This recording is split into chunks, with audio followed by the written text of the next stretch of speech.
My son cut me off because I had a baby with his friend from school. I had my son at the age of 21 years old. His father passed away 2 years later, so it was me and my son against the world. When it came to my dating life, I haven't been so lucky. I did have some random hookups here and there in very short-term relationships throughout my son's childhood. In the beginning of my son's senior year, he brought a friend home. Let's call him Max. He was basically at our house every other weekend. I was really happy because my son doesn't have a lot of friends. He usually keeps to himself. I really liked Max as a person. He was a real sweet guy. We had nice, short conversations whenever he was at our place. We exchanged numbers just in case. He would start sending me messages and jokes. I would respond back. My son didn't mind at all. After 4 months of coming to our house, Max texts me he wants to meet up for coffee out of nowhere. I texted him if it was something urgent or about my son. He responded by saying it's something important. I was curious, so I decided to meet up with him. When I met up with him, he looked very nervous. I asked him what the meeting was about. He told me I can't tell my son about it. He then confessed to me that he was developing feelings for me. I was taken aback by this. I told him that while I was flattered, I had to think about my son. He pleaded with me to just give him a chance. It was so long that I found somebody interested in me like that. Max was already 18 when he was introduced to me and he was a very handsome man. I said yes, but with the condition that it would be only casual dating and my son doesn't have to know about it. We met up the next week at his place. I told my son I was going out with my friends. After an hour into the date, we slept with each other. Then we promised to meet up in the near future. Our meetups became very frequent, and as such, our relationship grew stronger. I was beginning to fall in love with Max. We learned more about each other. Max was becoming my main source of joy. I wanted the weekend to start early just to be with Max. It was hard for me to pay attention to anything else in my life. Looking back, it seems that my relationship with Max had a negative effect on the relationship with my son. I had to come up with different excuses on why I wasn't around. I missed out on his soccer games. I think I really messed up when I missed his birthday dinner because I was with Max. I told him that work held me up. It was a week before my son's flight to college that I got a text from Max that my son found out about us. I got it in the middle of work. I was scared to go back home. When my son arrived home, he never uttered a word about the situation. He just pretended that nothing ever happened. He seemed very cold to me, never looked at me in the eye and gave one-word responses. When it came to dropping him off, he didn't even give me a hug or even looked back at me when it was time for the flight to even wave goodbye.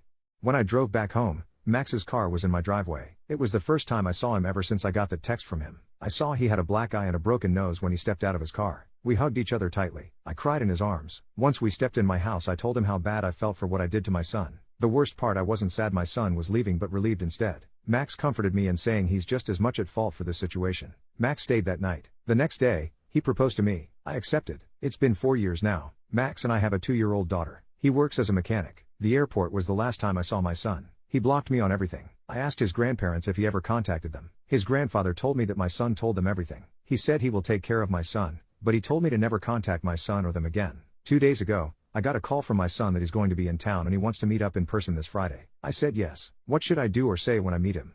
Date. My son cut me off because I had a baby with his friend from school. I went to meet up with my son without Max or my daughter. It was at a local coffee shop. I found him sitting in one of the booths at the coffee shop. He was on his phone. I was really scared. A part of me wanted to tackle him with a hug and beg for his forgiveness. Another part of me wanted to leave before he noticed me. I said his name to get his attention. He didn't even leave his seat. He just looked at me and said hi. I asked if I could sit. I started asking about how he is doing. He said he was fine. I was about to apologize, but he interrupted me by saying, "Before you apologize, I want to understand how the relationship between Max and you even started." I started telling him everything. When it came to mentioning my meetups, he interjected me and started asking me questions that were difficult to answer. He asked, "So all the times that you were going out you were lying to me about where you were going, weren't you?" I nodded. "What about the times I asked to spend time with you? Did you lie to me so you meet up with Max instead?" I started tearing up. It was hard being there. "Did you miss out on events to be with Max? What about my birthday?"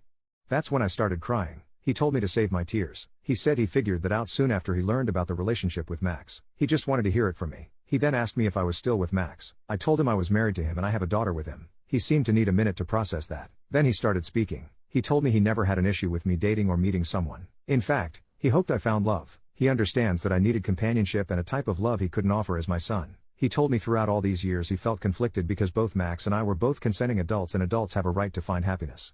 My son admitted he shouldn't have attacked Max and was glad he didn't press charges. He said despite all of that, there were some things that he can't get over. He told me he can't get over the fact that I didn't take him into consideration when it came to pursuing the relationship.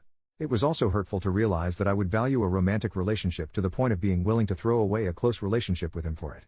If I had the attitude of being done raising him and finally pursuing my own life, then that's valid, according to him. However, I would have no right to want to have a close relationship with him in return. Again, that's what he said he believes. He told me he wouldn't have forgotten me when he left for college. He would have wanted me to move close to him after he got a job if he couldn't move close to me. In this ideal world we would live close by so we could still see each other even after he had a family. He said he loves himself and his life too much to have back in my life. My son said he works as a mechanical engineer now. He is engaged to the love of his life. She was also raised by a single mom like him until she was 16 when her stepdad came into the picture. Both of them have welcomed him into the family. He told me his future in-laws and his fiancée are his family now. He said he was getting a job near them. He finally admitted that he just wanted closure before permanently cutting me off. He told me not to contact him or his family at all. He made it clear he wouldn't be there for me at my last stage of life or even come to my funeral. He made it clear he won't even hold my hand when I pass away. I won't have the privilege of knowing his fiancée or his future kids. He made it clear that if his half-sister ever contacts him as an adult he'll be upfront on why he doesn't want a relationship with her.